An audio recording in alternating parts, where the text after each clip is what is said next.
আসসালামু আলাইকুম। আমাদের অনেকেরই দীর্ঘদিন ধরে বদহজম হয়, আর এই বদহজমের কারণে আমাদের পেটের অভ্যন্তরে নানা রকম জটিল রোগের সৃষ্টি হয়। আজ আমি আপনাদেরকে এই ভিডিওর মাধ্যমে দেখাবো যে এই বদহজম কেন হয় এবং এই বদহজমকে একেবারে কীভাবে নিরাময় করা সম্ভব হয়। আপনারা প্রথম থেকে শেষ পর্যন্ত ভিডিওটি লক্ষ্য করতে থাকুন। আমরা যখন দেখা যায় অনেক সময় খুব তাড়াতাড়ি খাই, এই তাড়াতাড়ি খাওয়ার ফলে কিন্তু বদহজম হয়। আবার অনেক সময় দেখা যায় কি খাদ্য খাবার ঠিক সময় মতন খাই না, এই সময় মতন না খাওয়ার দরুন বদহজম হয়। আবার অনেক সময় খুব অতিরিক্ত পরিমাণ খাই, যখন ভালো খাবার পাই তখন অতিরিক্ত খাওয়ার ফলে দেখা যায় কি আমাদের এই বদহজম হয়। আবার অনেক সময় ভিটামিনের অভাবের ফলে এই বদহজম হয়। আবার অনেক সময় অতিরিক্ত পরিমাণ ধূমপান করি, ধূমপানের ফলেও কিন্তু বদহজম হয়। আবার অনেক সময় দেখা যায় কি আমরা কড়া চা পান করি, অনেক সময় মদ পান করি, এই সমস্ত কারণে কিন্তু বদহজম হয়। অনেক সময় দেখা যায় কি আমরা ঠিক নিয়ম মতো না খাওয়ার ফলে বদহজম হয়, এবং এই বদহজমের ফলে আস্তে আস্তে দেখা যায় কি আমাদের পাকস্থলীর থেকে রসক্ষরণ কিন্তু কমে যায়।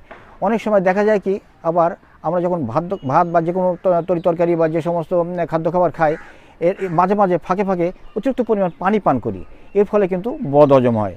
অতএব আমাদের এই বদহজমকে একেবারে নিরাময় করতে হলে ঠিক সময় মতন খেতে হবে এবং খাদ্য খাবার অবশ্যই চেঞ্জ করতে হবে।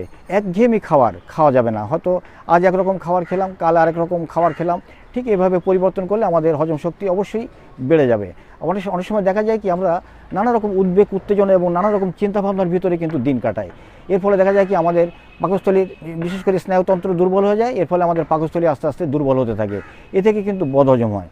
আবার অনেক সময় দেখা যায় কি আমরা যখন খাদ্য খাবার খাই অতিরিক্ত তাড়াতাড়ি খাই, যখন খাই তাড়াতাড়ি তখন দেখা যায় আমাদের চোয়ালের দুপাশে দুটো গ্রন্থি আছে, এটাকে বলা হয় পেরোটিড গ্রন্থি।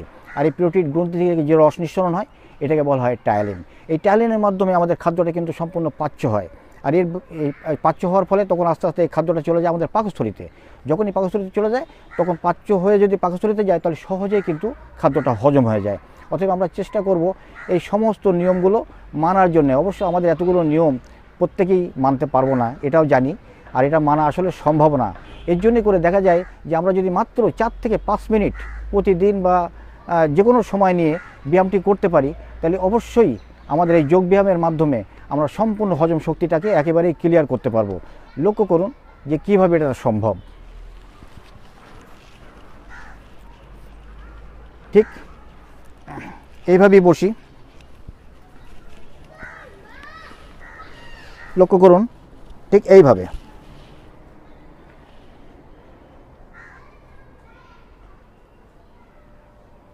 এভাবে আমরা 30 সেকেন্ড থাকবো বা 20 সেকেন্ড থাকবো, থাকার পরে আমরা 20 সেকেন্ড শবাসনে চলে যাব। নেক্সট আমরা আবার পাটাকে পাল্টাবো, ঠিক এইভাবে। এভাবে আমরা 30 সেকেন্ড থাকবো বা 20 সেকেন্ড থাকবো, তারপরে শবাসনে চলে যাব। এভাবে আমরা 4 থেকে 5 প্রস্থ ব্যায়ামটি করব। কিন্তু যখনই আমরা ঠিক এভাবে ব্যায়ামটি করব তখন আমাদের যে ডায়াফ্রাম পেশিটি আছে প্রত্যেকটা হজমের যন্ত্রগুলিতে জোরে জোরে ধাক্কা দেয়, ধাক্কা দিয়ে তাদের চলন কার্য চালু রাখে এবং হজম শক্তি বাড়িয়ে দেয়। এবং হজম শক্তি যখনই বেড়ে যায় তখন আমাদের খাওয়ার রুচিও বেড়ে যায়। লক্ষ্য করুন এবারে দ্বিতীয় ব্যায়ামটি কীভাবে করবো। এভাবে আমরা 4 থেকে 5 প্রস্থ করব এবং সকালে ঘুম থেকে উঠে 1 গ্লাস পানি এবং একটু লেবু দিলে ভালো হয় আর কি, খেয়ে তারপর আমরা ব্যায়ামটি 5 থেকে 7 মিনিট পরে বা 8-10 মিনিট পরে আমরা ব্যায়ামটি শুরু করব। লক্ষ্য করুন দ্বিতীয় ব্যায়ামটি কীভাবে করতে হবে। ঠিক এইভাবে বসুন। এভাবে কখন বসবেন? যখন রাত্রে আপনি খাওয়া দাওয়া করবেন, যে কোনো টাইমে করা যাবে, সকালেও করতে পারেন, তবে রাত্রি খাওয়ার পরে ঠিক একটু বিশ্রাম নিয়ে যদি আমরা এই ব্যায়ামটা করে 4-5 মিনিট ব্যায়ামটি করে ঠিক এইভাবে শুয়ে পড়ি, তাহলে সহজেই সব কিছু হজম হয়ে যাবে এবং ঘুমও ভালো হবে। ঠিক এইভাবে দম নিঃশ্বাস স্বাভাবিক রাখবো। আর যদি আমরা রাত্রে ছাড়া অন্য কোনো সময় করি তবে আমরা নিঃশ্বাস নিতে পারবো এবং ছাড়তে পারবো। ঠিক এইভাবে এভাবে নিয়ে নিঃশ্বাসটা বন্ধ করে রাখবো, আবার আস্তে আস্তে আস্তে আস্তে নিঃশ্বাসটা ছেড়ে দেবো। ঠিক এভাবে 5 থেকে 6 বার করব। আবার লক্ষ্য করুন,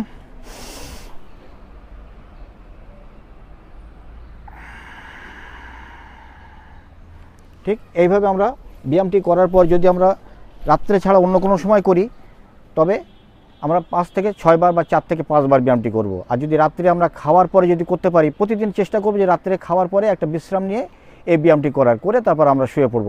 সহজেই আমরা যা কিছু খাবো তা সম্পূর্ণ হজম হয়ে যাবে এবং আমাদের একটা সুন্দর নিদ্রা হবে। এই ব্যায়ামটি আমরা প্রত্যেকে চেষ্টা করব ঠিক নিয়মিত নিষ্ঠার সঙ্গে করার জন্যে।